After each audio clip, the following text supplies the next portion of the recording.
Bienvenue sur Africa 24. Dans cette nouvelle édition du QG News, voici les titres de l'actualité. Au Bénin, 200 jeunes se sont réunis lors des assises de Niki du 8 au 9 septembre. Des jeunes qui défendent la démocratie et souhaitent préserver les acquis sociaux du pays. En Afrique, le système de retraite peine à se développer, et ce malgré la forte croissance démographique du continent, en cause des restrictions réglementaires qui freinent son essor. Et puis, au Ghana, l'artiste Derrick Bah peint des portraits de Kofi Annan, une façon de rendre hommage à l'ancien secrétaire général des Nations Unies, décédé ce 18 août. Mais d'abord, au Bénin, 200 jeunes engagés en politique se sont réunis du 8 au 9 septembre dans la ville de Niki, au nord du pays, pour défendre les acquis démocratiques du pays. Des assises fondées sur la paix et la cohésion sociale. Reportage de notre correspondant, Lefty Ounou. Au Bénin, des jeunes préoccupés par la sauvegarde des acquis démocratiques du pays. Cette frange de la population déplore une destruction des acquis sociaux et de l'état de droit par les autorités actuelles et la mise en place de réformes non consensuelles, notamment celle du système partisan adopté par les députés de la 7e législature. Près de 200 jeunes de 33 communes de la partie septentrionale du pays réunis à Niki ont tiré la sonnette d'alarme. Le peuple béninois est indivisible et nous ne permettrons à personne de venir diviser, de venir mettre en mal cette cohésion. Cette cohésion qui est le seul héritage, en réalité, que le général Mathieu Kérékou nous a légué. La jeunesse du Septentrion révèle une instrumentalisation des institutions de la République, notamment la justice, à des fins de règlement de comptes. Elle entend investir le territoire national pour mobiliser la population et lutter pour la préservation de la démocratie. Les moyens humains existent et ces moyens humains constituent la jeunesse qui est exaspérée, la jeunesse qui est fatiguée de la manière dont le pays se gère. Ces assises de Niki se fondent sur les idéaux de paix, de cohésion sociale et de prospérité partagée. Ces jeunes prennent pour modèle de démocrates les anciens présidents béninois Hubert Maga, Mathieu Kérékou, qui, selon eux, ont préservé les acquis démocratiques du pays. Au Mali, la première opération à cœur ouvert a été une réussite, une opération réalisée sur une jeune patiente de 6 ans atteinte d'une malformation du cœur. L'opération a vu le jour grâce à l'association La Chaîne de l'Espoir. L'objectif, opérer plus de 50 enfants atteints de malformations du cœur d'ici fin 2018. La Chaîne de l'Espoir œuvre également à la formation des chirurgiens et aides-soignants qui devraient être autonomes d'ici 2 à 3 ans. Malgré la croissance de la démographie en Afrique, le système de retraite peine à se développer. En effet, des obstacles structurels et réglementaires empêchent l'essor de l'industrie des fonds de pension, des fonds qui ne représentent que 372 milliards de dollars. Les précisions avec Ange Bijou Nomenio. En Afrique, les systèmes de retraite ont montré leurs limites de façon généralisée, malgré une démographie galopante et en pleine expansion. À l'échelle continentale, elle pèse 372 milliards de dollars, mais ce n'est rien comparé aux 41 355 milliards de dollars de fonds de retraite générés à l'échelle mondiale.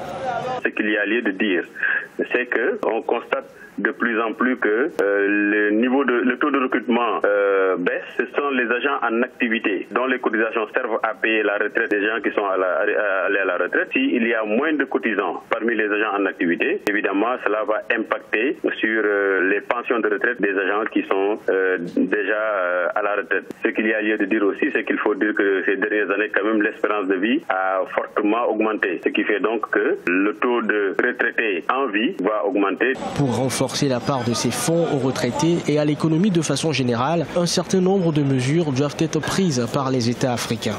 Il faut agir sur le relèvement du taux de cotisation et de la part contributive de l'État pour améliorer, parce qu'aujourd'hui les conditions de vie sont de plus en plus difficiles, pour non seulement améliorer le traitement des agents à la retraite, mais également augmenter le nombre de cotisants. À savoir, il faudrait qu'il y ait un effort de la part des États en termes de recrutement de nouveaux agents. Selon des experts, l'industrie africaine des fonds de pension réunit toutes les caractéristiques de marché dont les perspectives de croissance sont énormes. Ils recommandent aux États africains de procéder à la libéralisation de leur système de retraite pour espérer de meilleurs résultats. 6 pays africains lancent une initiative mondiale pour mobiliser des investissements dans le cadre du programme l'Alliance solaire internationale, un programme qui prévoit de rassembler 1 000 milliards de dollars pour développer 1 terawatt d'énergie solaire en 2030. Parmi ces pays figurent le Bénin, le Burkina Faso, le Gabon, le Mali, le Niger ou encore le Togo. Une réunion est prévue fin septembre pour affiner leur stratégie. En Côte d'Ivoire, le village d'Abobo-Baoulé, au nord-est du pays, est considéré comme un modèle de modernisation. Le développement du village est en effet l'une des priorités de son chef, Claude Djangon Amondji, lauréat 2018 du prix africain de la promotion du développement rural. Reportage de notre correspondant Oliva Jacotan.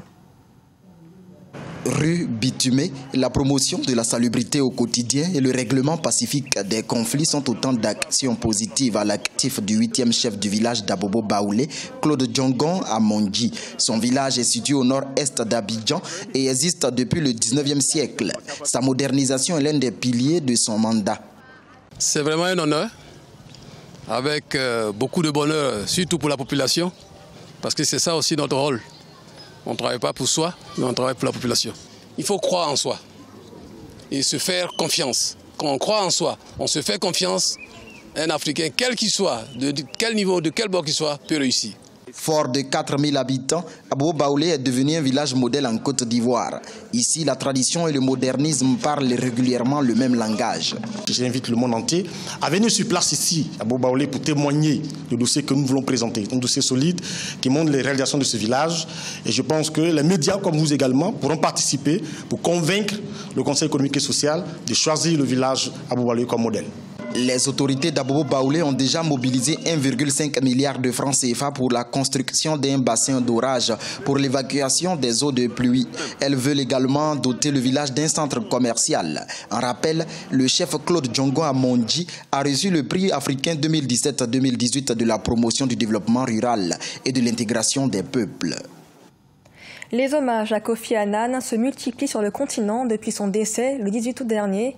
Au Ghana, l'artiste peintre Derrick Bah réalise des portraits de l'ancien secrétaire général des Nations Unies et salue son rôle politique au Ghana, son pays d'origine, Cheikh Omar Bandaogo. Pour le seul noir qui a dirigé l'Organisation des Nations Unies, aucun hommage n'est de trop. Et chacun y va selon son domaine de compétence. À travers des tribunes signées ou des discours, la grandeur de Kofi Annan est reconnue. Et aussi du bout d'un pinceau. Kofi Annan est une très bonne référence sur qui les leaders devraient prendre exemple. Il a été très transparent, honnête et pacifique dans le monde et je pense que chaque dirigeant devrait suivre ses pas. Une semaine après le décès de Kofi Annan, Derrick l'avait d'abord peint en utilisant de la peinture en aérosol lors d'un festival de graffiti à Accra. Au-delà de l'hommage artistique, l'artiste s'exprime sur le rôle politique de Kofi Annan dans son pays, le Ghana. Beaucoup de gens disent qu'il n'a rien fait pour le Ghana, mais pour moi, je pense qu'il a servi le Ghana pendant plusieurs années. Il a été directeur du tourisme. Je pense qu'il a défendu la paix et a servi les nations et le monde dans son ensemble. Pour moi, il a fait un travail incroyable pour le monde et c'est ce qui compte. Derrick vit des œuvres commandées qu'il vend aussi sur les médias sociaux. Il a exprimé le souhait de voir l'un de ses portraits reconnus et diffusé pendant toute la durée du calendrier des funérailles d'État de Kofi Annan. Ce journal a été réalisé par l'ensemble de la rédaction. Merci de l'avoir suivi. Et dans un instant, retrouvez une nouvelle édition de l'information sur Africa 24.